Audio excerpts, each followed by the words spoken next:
Hello, good morning student. मैं बीवी यादव, आपका जीव विज्ञान का अध्यापक। बच्चों, आज क्लास 10th का जीव विज्ञान का पहला पाठ जीवन की प्रक्रियाएं के अंतर्गत हम पोषण को पढ़ाएंगे। बच्चों, जीवन किसमें होता है? जिसकी कोशिकाओं में जीव द्रव्य होता है। जीव द्रव्य को ही जीवन का भौतिक आधार मानते हैं और इसी जीव द्रव्य में सारी जैविक क्रियाएं होती रहती हैं। तो जितने भी सजीव होते हैं उनके शरीर में विभिन्न प्रकार की जैविक क्रियाएं होती रहती हैं और जो निर्जीव हैं उनमें इस प्रकार की जैविक क्रियाएं नहीं होती हैं। अगर आप अपने को और अपनी सामान से तुलना करेंगे, जैसे आपका कोई खिलौना है या गाड़ी है, तो आपको अंतर पता चलेगा कि कौन सजीव है और कौन निर्जीव है। जो सजीव होगा वह भोजन करेगा, पोषण होगा उसमें। जो निर्जीव होगा उसमें पोषण नहीं होगा। सजीवों में वृद्धि होती है, निर्जीवों में वृद्धि नहीं होती है। सजीवों में परिवहन होता है, निर्जीवों में परिवहन नहीं होता है। सजीव श्वसन करते हैं, निर्जीवों में श्वसन नहीं होता है। सजीवों में उत्सर्जन होता है, निर्जीवों में उत्सर्जन नहीं होता है। और सजीव अपने जाति के अस्तित्व को बनाए रखने के लिए ये अपने जैसा जीव उत्पन्न करते हैं जिससे उनकी वंश वृद्धि होती रहती है। यह लक्षण निर्जीवों में नहीं पाया जाता है। तो इस तरह से सजीव और निर्जीव के बीच का अंतर हम जान लेते हैं। अब एक ऐसा सूक्ष्म जीव है जिसे विषाणु या वायरस कहते हैं, उसके अंदर सजीवों के भी लक्षण होते हैं और निर्जीवों के भी लक्षण होते हैं। वह निर्जीव पदार्थ के रूप में नमक के लवों की तरह से पड़ा रहता है, पाया जाता है।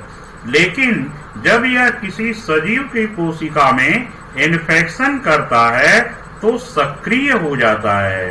तब यह सारी क्रियाएं करने लगता है और अपनी संख्या को बढ़ाने लगता है।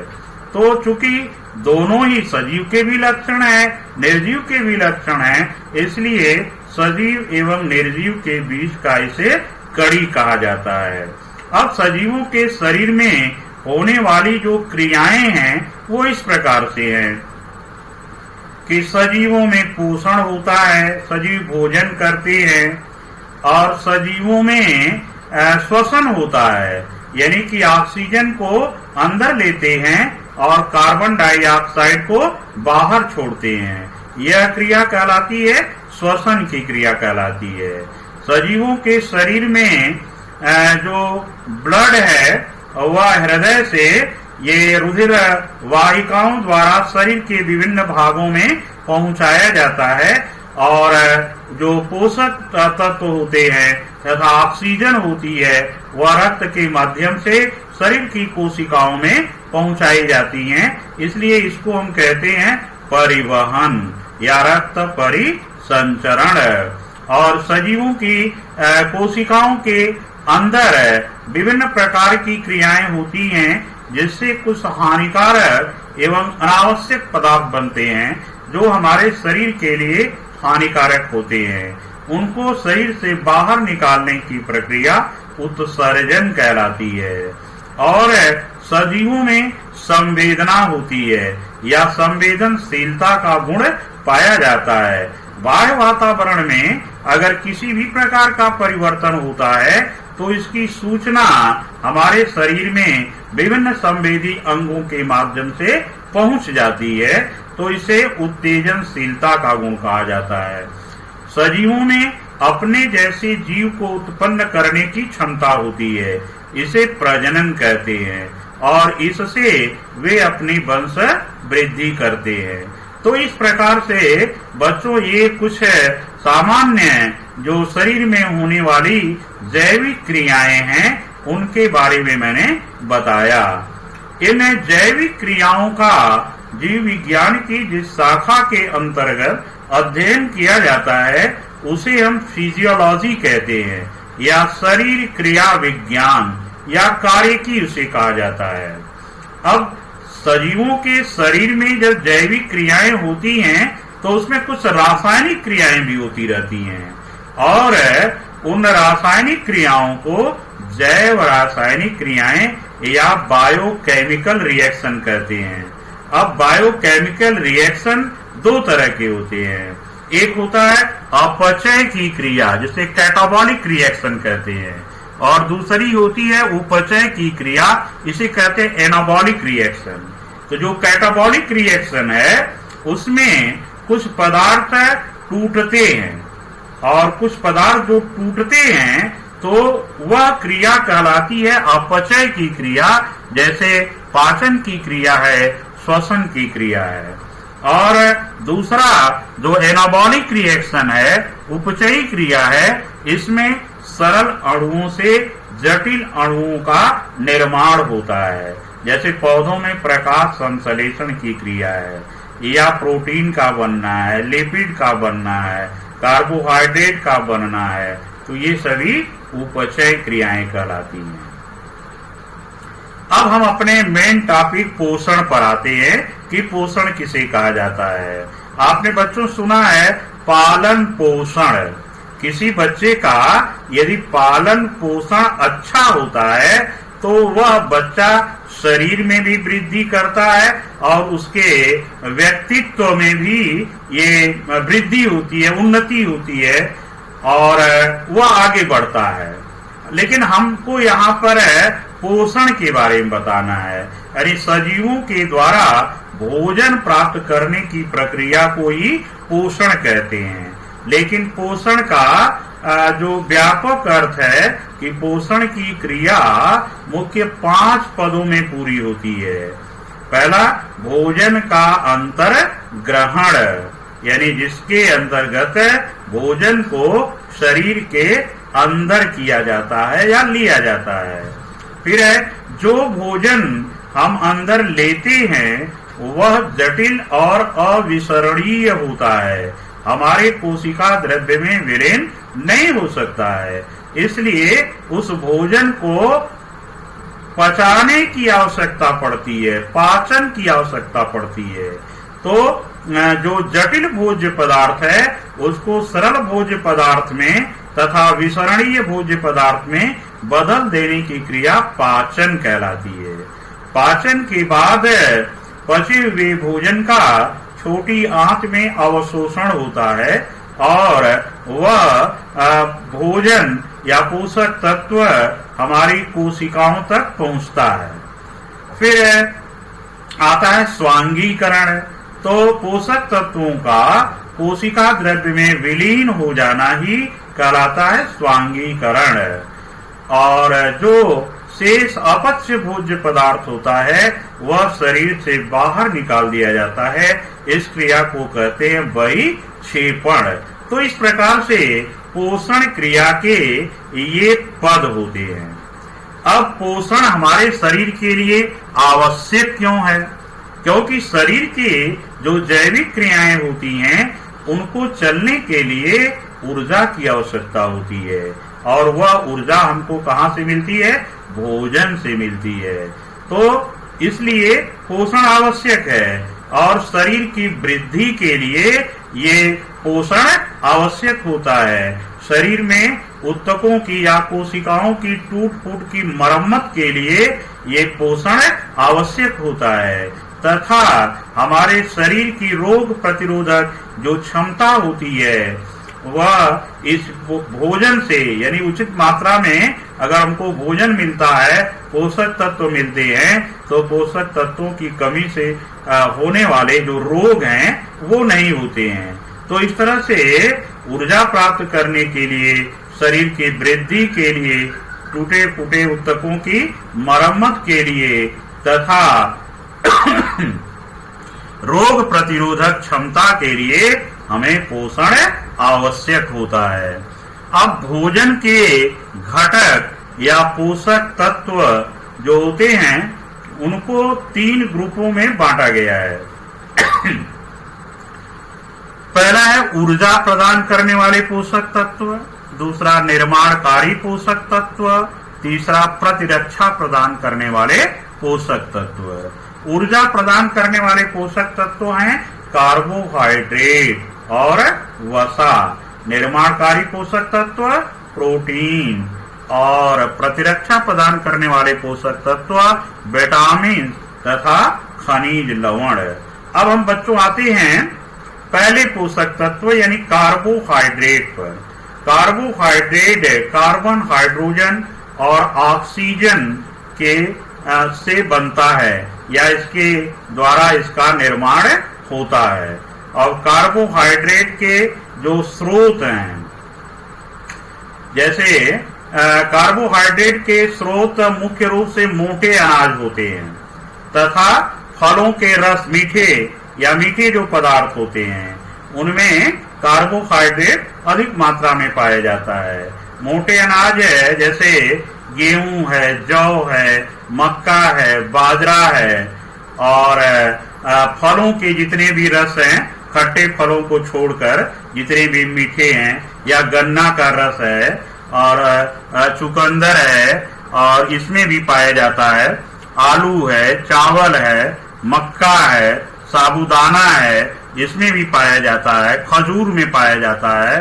तो जो इसके स्रोत हैं ये सब भोजन है। अब ये 2 तरह का होता है, सरल कार्बोहाइड्रेट और जटिल कार्बोहाइड्रेट। जो सरल कार्बोहाइड्रेट होता है वह ग्लूकोज, फ्रक्टोज, लैक्टोज, सुक्रोज है, और जटिल कार्बोहाइड्रेट जो होता है वह मंड है जो चावल आदि में पाया जाता है। कार्बोहाइड्रेट से हमको ऊर्जा मिलती है और कार्बोहाइड्रेट से हमारा शरीर जो होता है वह सुडौल बनता है, सुंदर बनता है। अगर कार्बोहाइड्रेट की कमी है तो आपका शरीर कमजोर रहेगा, दुबले पतले रहेंगे।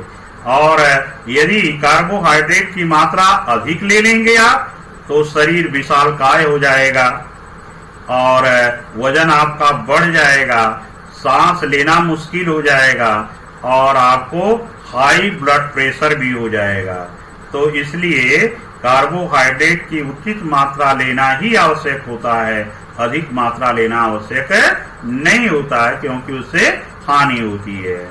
अब आता है प्रोटीन। प्रोटीन बच्चों जो है कार्बन, हाइड्रोजन, ऑक्सीजन तथा नाइट्रोजन के संयोग से बनती है। प्रोटीन का जो सरलतम अणु होता है वह एमिनो एसिड कहलाता है। और प्रोटीन के 2 स्रोत होते हैं, जंतु स्रोत और वनस्पति स्रोत।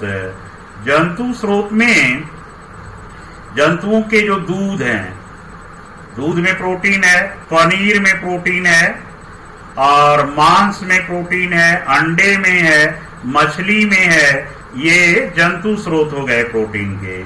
और पौधों के जो स्रोत हैं, दाल वाले जितने भी पौधे हैं, जैसे अरहर की दाल है, मटर है, चना है, सोयाबीन है, मसूर है, मूंग है, इन सभी में प्रोटीन की मात्रा पाई जाती है। अब प्रोटीन का कार्य क्या है? प्रोटीन निर्माणकारी पोषक तत्व है। इससे नए जीव द्रव्य का निर्माण होता है, नई कोशिकाएं बनती हैं, जिससे शरीर की वृद्धि होती है। प्रोटीन से विभिन्न एंजाइमों का निर्माण होता है और प्रोटीन से एंटीबॉडीज का भी निर्माण होता है। तो ये हैं प्रोटीन के फायदे। अब प्रोटीन की जो कमी है, तो प्रोटीन की कमी से छोटे बच्चों में ये प्रोटीन कैलोरी कुपोषण के कारण ये रोग होते हैं बच्चों। और वो रोग है पहला क्वाशरकोर का रोग। क्वाशरकोर का रोग है, ये 6 महीने तक के बच्चों में होता है और प्रोटीन की कमी से होता है। जब बच्चों की माताएं उनको उचित समय तक अपना दूध नहीं पिलाती हैं तो इसके कारण प्रोटीन की कमी हो जाती है और जिसके कारण उसकी बाजू तथा टांगें पतली हो जाती हैं, प्रतिरक्षा प्रणाली कमजोर हो जाती है बच्चे की और उसमें जो है मानसिक मंदता उत्पन्न हो जाती है। और दूसरा रोग है मैरेस्मस। यह प्रोटीन है ऊर्जा की कमी के कारण या ऊर्जा कैलोरी के कमी के कारण ये रोग होता है। यह 1 साल 6 माह से 1 वर्ष तक के बच्चों को होता है। ये भी प्रोटीन और ऊर्जा की कमी से है क्योंकि इसमें भी बच्चे की मां अगर उचित समय तक पर्याप्त दूध नहीं पिलाती है या उससे वंचित रह जाते हैं तो ऐसा होता है। ये बच्चे अपनी आयु में बड़े छोटे लगते हैं, देखने में जो है कमजोर होते हैं, उनको भूख नहीं लगती है, डिसेंट्री होती रहती है और नाड़ी मंद हो जाती है, सांस की गति कम हो जाती है। ये सारे लक्षण हैं किसके? मैरेस्मस के जो है।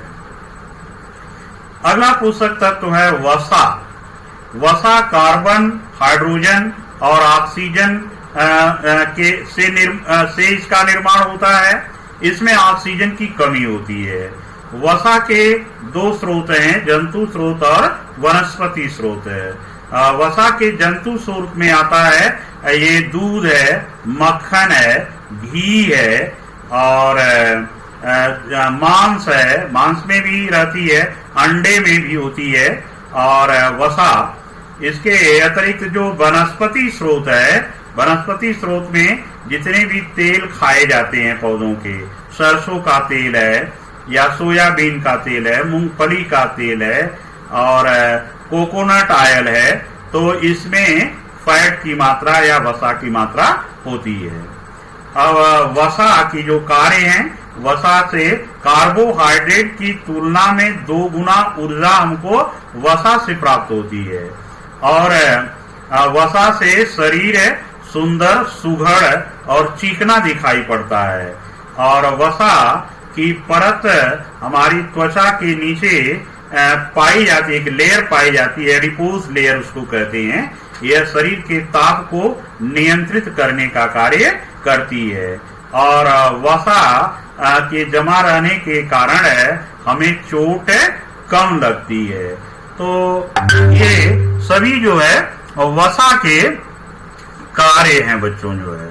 और वसा लेकिन अगर आप अधिक ले लेते हैं, आवश्यकता से अधिक अगर वसा लेते हैं तो वसा जो होती है वह ब्लड वेसल्स की दीवारों पर डिपॉजिट हो जाती है, जिसके कारण ब्लड वेसल का जो वॉल्यूम है वह कम हो जाता है और रक्त उसमें प्रेशर के साथ धक्का देकर के बहने लगता है, यानी इससे हाई ब्लड प्रेशर हो जाता है, हार्ट अटैक होने की संभावना बढ़ जाती है। इसलिए आवश्यकता से अधिक वसा नहीं लेना होता है, ये हानिकारक होती है। अगला पोषक तत्व है विटामिन है। तो विटामिन अत्यंत जटिल कार्बनिक पदार्थ होता है, शरीर को प्रतिरक्षा प्रदान करता है और विटामिन 2 तरह के होते हैं, वसा में घुलनशील विटामिन और जल में घुलनशील विटामिन। जल में घुलनशील विटामिन विटामिन बी और विटामिन सी और वसा में घुलनशील vitamin vitamin A, vitamin D और विटामिन के होते हैं। और अब इसमें हम चलेंगे पहले विटामिन ए से। तो विटामिन ए को रेटिनॉल कहते हैं। इसका स्रोत क्या है? अंडे में, मक्खन में, मछली में के तेल में, यकृत में, गाजर में, हरी साग सब्जियों में ये विटामिन पाई जाती है।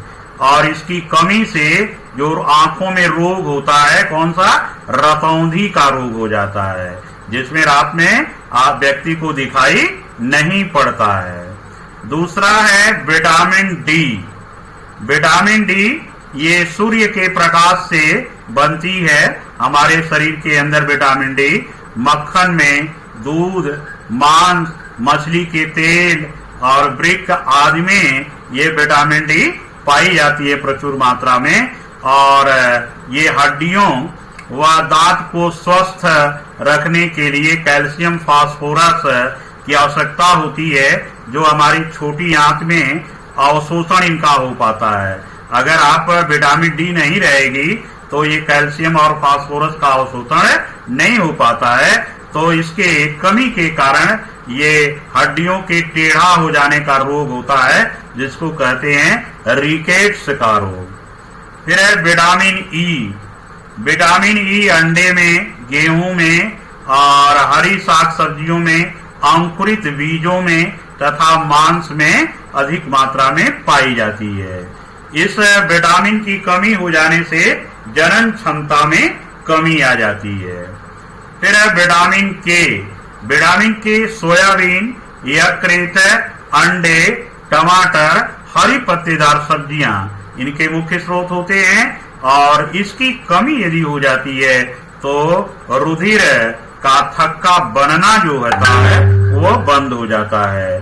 तो जिसे इस रोग को कहते हैं हीमोरेज, यानी रुधिर स्राव होता रहता है, रुधिर का थक्का नहीं बन पाता है।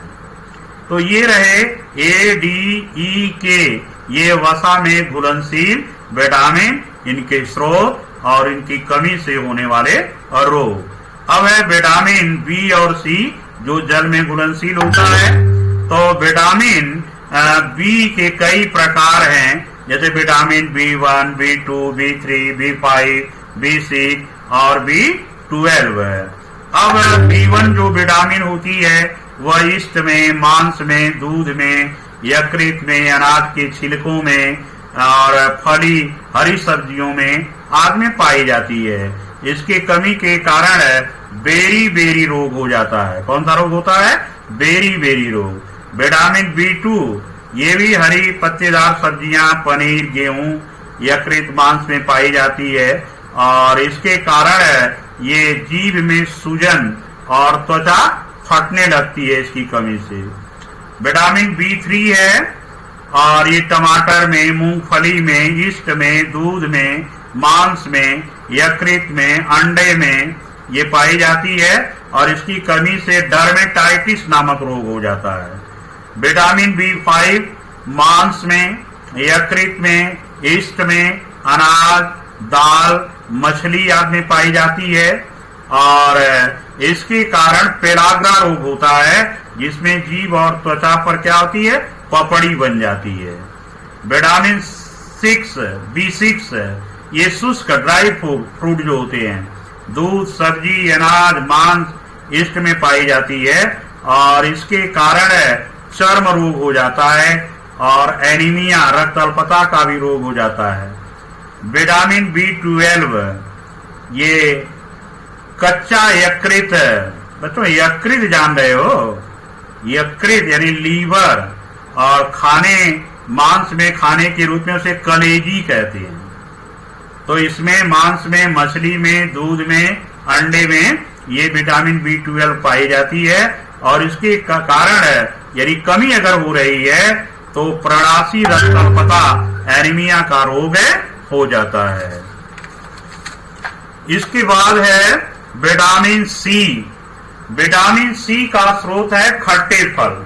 जितने भी खट्टे फल होते हैं, नींबू है, आंवला है, मौसमी है, संतरा है, हरी सब्जियां हैं, इन सभी में जो है विटामिन सी पाई जाती है, और इसकी कमी से स्कर्वी रोग हो जाता है। स्कर्वी रोग में क्या है? मसूड़ों से रुधिर बहने लगता है, निकलने। अगर किसी के मसूड़ों में ऐसे रुधिर बहता है तो आप जान लीजिए कि उसको कौन सा रोग हो गया है? स्कर्वी रोग हो गया है, और वह विटामिन सी की कमी से होता है। तो ये रहा विटामिन के प्रकार और विटामिन के स्रोत, विटामिन की कमी से होने वाले और रोग के बारे में। अब आते हैं बच्चों पोषण का जो प्रकार है वह कितने प्रकार का पोषण होता है। तो जीवों में जो पोषण है वो दो प्रकार का होता है, एक स्वपोषण और दूसरा परपोषण। अब स्वपोषण यानी जिसमें जीव अपना भोजन अपने आप बनाते हैं तो उसको स्वपोषण कहते हैं। स्वपोषण के अंतर्गत सभी हरे पौधे आते हैं। हरे पौधों की कोशिकाओं में क्लोरोप्लास्ट पाया जाता है, जिससे ये पौधे सूर्य के प्रकाश की उपस्थिति में कार्बन डाइऑक्साइड तथा जल की सहायता से अपना कार्बनिक भोज्य पदार्थ मंड बनाते हैं, और यह क्रिया कहलाती है प्रकाश संश्लेषण की। तो जितने भी हरे पौधे हैं, चाहे वह शैवाल है, चाहे वह मांस है, या ब्रायोफाइट है, टेरिडोफाइट है, जिम्नोस्पर्म है, एंजियोस्पर्म है, ये सभी अपना भोजन अपने आप बना लेते हैं। तो ये सूर्य के प्रकाश से ये पौधे अपना भोजन बनाते हैं, इसलिए इनको स्वपोषी कहते हैं, और इनका जो पोषण है वह स्वपोषण कहलाता है। दूसरा है विषम पोषण। विषम पोषण बच्चों जो है जंतुओं में होता है, या उन पौधों में जिन पौधों में क्लोरोफिल नहीं पाया जाता है। तो क्लोरोफिल किन पौधों में नहीं पाया जाता है? कवकों में। तो जो कवक होते हैं वे अपना भोजन अपने आप नहीं बना पाते हैं, इसलिए वे मृतोपजीवी या परजीवी रूप में अपना भोजन प्राप्त करते हैं। लेकिन जो जंतु हैं, अब जंतुओं की शरीर में भी ये हरित लवण नहीं पाया जाता है, जिसके कारण ये अपना भोजन अपने आप नहीं बना पाते हैं, इसलिए ये भोजन के लिए प्रत्यक्ष या अप्रत्यक्ष रूप में पेड़ पौधों पर ही निर्भर होते हैं। तो जो विषम पोषण है वह कई तरह के इसमें जंतु आते हैं, शाकाहारी, मांसाहारी, अपमार्जक, परजीवी। शाकाहारी जंतु उन जंतुओं को कहते हैं जो जंतु केवल पेड़ पौधे या उनसे प्राप्त वस्तुओं को खाते हैं, उनको शाकाहारी कहते हैं। जैसे बकरी, गाय, भैंस, हिरन, ये सभी जो है कैसे हैं? शाकाहारी जंतु। खरगोश है, तो ये सभी शाकाहारी हैं। और मांसाहारी वे जंतु जो दूसरे जंतुओं की केवल मांस खाते हैं, उनको कहते हैं मांसाहारी। जैसे शेर है, चीता है, मेढक है, छिपकली है, सांप है, तो भेड़िया है, ये सभी जो है दूसरे जंतुओं का शिकार करके उसकी मांस को खाते हैं, इसलिए उनको हम क्या कहते हैं? मांसाहारी कहते हैं। अपमार्जक कुछ ऐसे जीव, सूक्ष्म जीव होते हैं जो मरे हुए जीवों से या सड़े गले जो पदार्थ हैं उनसे अपना भोजन प्राप्त करते हैं, तो उनको हम कहते हैं अपमार्जक।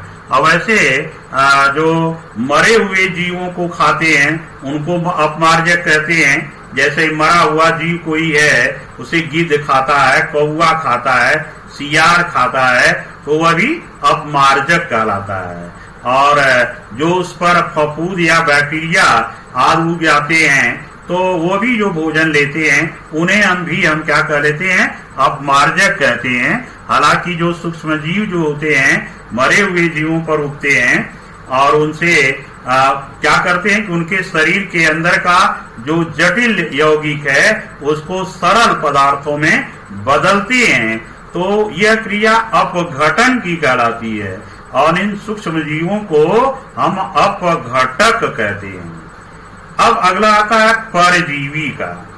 परजीवी जो होते हैं ये दूसरे के शरीर में रह करके उनसे अपना भोजन प्राप्त करते हैं और उसके बदले में उसे कुछ भी देते नहीं हैं, उनको हम परजीवी कहते हैं। परजीवी दो तरह के होते हैं, बाह्य परजीवी और आंतरिक परजीवी। बाह्य परजीवी वे जंतु जो दूसरे के शरीर की बाहरी सतह पर रह करके उनसे अपना भोजन प्राप्त करते हैं, तो उनको हम कहते हैं बाह्य परजीवी। और जैसे मच्छर है, खटमल है, जोंक है, ये बाह्य परजीवी हैं। लेकिन कुछ जंतु जो शरीर के भीतरी अंगों में रह करके उनसे अपना भोजन प्राप्त करते हैं, तो उनको हम कहते हैं आंतरिक परजीवी। जैसे एस्केरिस है, फीताक्रिम है, तो ये बाह्य परजीवी न होकर के आंतरिक परजीवी होते हैं। और परजीवी भी, उसमें भी अस्थायी परजीवी और अस्थायी परजीवी भी होते हैं। और इसके बाद पोषण सजीवों में एक और विधि द्वारा होता है बच्चों, जिसे सहजीवी कहते हैं।